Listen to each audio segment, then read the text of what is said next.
Dimitri Lascaris reporting for the Real News Network from Montreal, Canada. As the Real News reported 2 weeks ago, a flotilla of ships has set sail from Copenhagen to the besieged and devastated Gaza Strip. They are carrying human rights activists from around the world. They are stopping at various European ports as they make their way toward the Eastern Mediterranean, and their goal is peaceful: to draw the attention of the world to an unlivable open-air prison in which 2 million Palestinians, one half of whom are children, are trapped. I will be joining the flotilla in late June to cover the voyage for the Real News, and in the interim, we have been speaking periodically to some of the activists who are taking part in this expedition. And today we are joined by one of those activists, Ron Rousseau. Ron is an Indigenous activist who lives on the Carcross Taglish First Nation in the Yukon in Canada. He is president of the Whitehorse Local of the Canadian Union of Postal Workers, second vice president of the Yukon Federation of Labor, and Aboriginal vice president of the Canada Labour Congress. He was also part of the initial startup of the Idle No More movement in the Yukon. He joins us today from La Rochelle in France on the Atlantic coast. Thanks very much for coming on the Real News today, Ron. Good afternoon. Yes, and thank you for having me. So Ron, you've traveled quite a long way to participate in the Freedom Flotilla. Please tell us why you've chosen to involve yourself in this struggle. You know, as an Indigenous activist, we feel that it's necessary to be defending and making people aware of what's actually happening inside of Palestine and the people that live there and how they're under siege.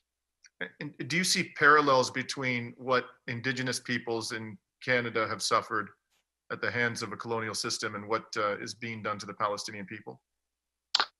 Very much is when we look at our history, we were some 200 million in North America, and our people were slaughtered. Our people were had bounties on us, and at even up to the point of where we were moved onto reservations where we needed a pass system to leave the reservation, even to go off for medical, you needed to ask permission to leave. So we were inside like a landlocked jail as well, up until the 50s. Mm-hmm.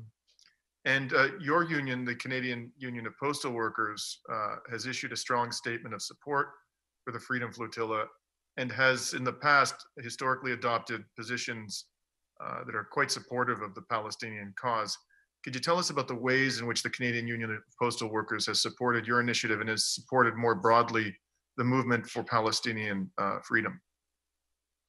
Through what's happened with myself within the union is the first article I read was probably 10 years ago. It was a full bulletin put out to all members that went out to every postal worker in Canada. And then I went to an intensive 4-week education for unionism. And we spent a whole day talking about Palestine. And that's where I went from going from traditional news to news that actually spoke about what was happening. And I was shocked, and I couldn't take it off my mind, and been following it all the way along and making sure that people understood what was going on with family, friends, and everybody I talked to. And when your vessel arrived, I think it was within the past day or so in La Rochelle, how were the crew and passengers of the vessel received by the local residents of La Rochelle? Oh, we had a great, when we arrived, there was a lot of people that were out, lots of flags. It was getting dark, but still there was probably 40 people out with flags and cheering and song, and came out to welcome us and gave us a really warm welcome. And finally, Ron, what do you hope this particular expedition will accomplish for the Palestinian cause? Well, with it is the more that we get out and the more people we talk to, the more that we have people aware of what's going on. It's like we say, is with our own government, is no action is, as far as we're concerned, is silence is almost like compliance. So we need to ensure that people are aware. People need to be speaking, talking about the issues, bringing it forward, especially as political issues, and having our government stand up and take a strong stance on what's happening, as well as the other governments, and making people stand up together is the only way we're going to take care of this. Because right now, we're not seeing anything going on, even inside the United Nations. Well, we've been speaking to Ron Rousseau, president of the Whitehorse Local of the Canadian Union of Postal Workers, about the Freedom Flotilla expedition to Gaza. Thank you very much for joining us today, Ron. All right, thank you. And this is Dimitri Lascaris reporting from Montreal, Canada for The Real News.